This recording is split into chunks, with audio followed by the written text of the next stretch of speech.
આજથી એસએમએ સેગમેન્ટમાં બે આઈપીઓનું સબસ્ક્રિપ્શન ચાલુ થાય છે. બંનેના ઓવરઓલ ફંડામેન્ટલ સારા જ છે. ગ્રે માર્કેટમાં બી સારું પ્રીમિયમ છે.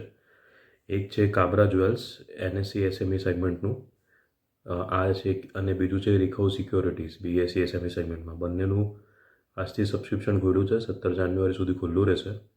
પોઈન્ટ બાય પોઈન્ટ જે શોર્ટમાં તો કાબરા જ્વેલ્સની આઈપીઓ સાઇઝ છે 40 કરોડ, આખો ફ્રેશ ઇસ્યુ છે. એક લોટમાં 1000 શેર છે અને પ્રાઇસ બેન્ડ છે 121 થી 128, એટલે એપ્લિકેશન માટે 1,28,000 જોઈશે.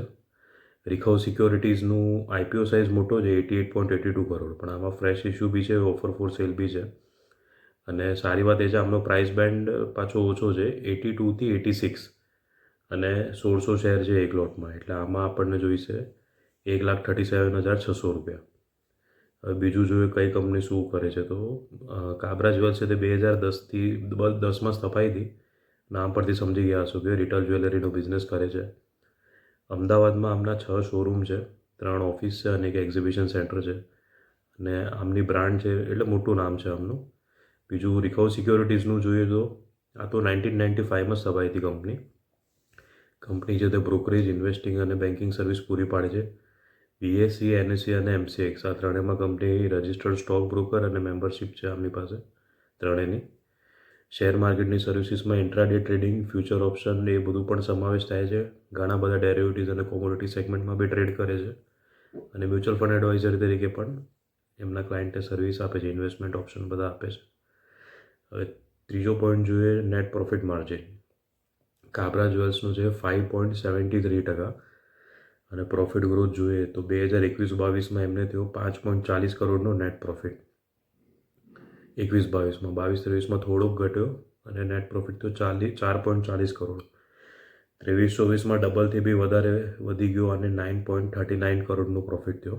અને અત્યારે કરંટ ફાઇનાન્શિયલ યરના નવેમ્બર એન્ડ સુધીમાં, એટલે એપ્રિલથી નવેમ્બર એન્ડ સુધીમાં કંપનીનો પ્રોફિટ છે 8.80 કરોડ, એટલે પ્રોફિટ ગ્રોથ સારો કહેવાય. આ કરંટ ફાઇનાન્શિયલ યરમાં ગયા વખત કરતાં તો વધી જ જશે, નક્કી જ છે. હવે રિખવ સિક્યોરિટીઝનું જોઈએ તો એમનો તો નેટ પ્રોફિટ માર્જિન છે 40.94%. હવે 21-22માં એમનો નેટ પ્રોફિટ હતો 17.62 કરોડ. 22-23માં થોડુંક વધીને 19.10 કરોડ થયો. 23-24માં પાછો ડબલથી બી વધારે વધીને 42.64 કરોડનો નેટ પ્રોફિટ થયો. અને કરંટ ફાઇનાન્શિયલ યરના જે સપ્ટેમ્બર એન્ડ સુધીમાં જ 50.37 કરોડના નેટ પ્રોફિટમાં ચાલી રહી છે.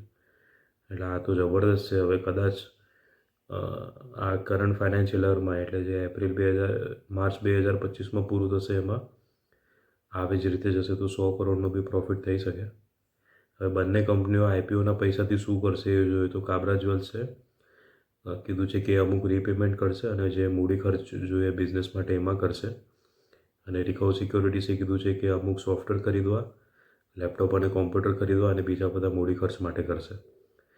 હવે આઈપીઓ ભરવો કે નહીં, તો કાબરા જ્વેલ્સનો જે આઈપીઓની જે કમાણી છે એ પ્રમાણે પ્રાઇસ બેન્ડ બી વ્યવસ્થિત છે, એટલે સારો રિસ્પોન્સ મળી શકે. અને આ સેગમેન્ટમાં તો શું છે, મીડિયમ ટુ લોંગ ટર્મ તમે ઇન્વેસ્ટમેન્ટ કરો તો કંપની કમાવી જ આપવાની છે ઇન્વેસ્ટરને.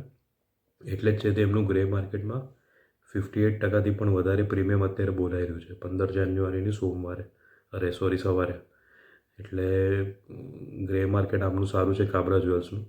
રિખવના બી બધા ફંડામેન્ટલ સારા જ છે. એમનું ગ્રે માર્કેટમાં અત્યારે 81% પ્રીમિયમ બોલાઈ રહ્યું છે.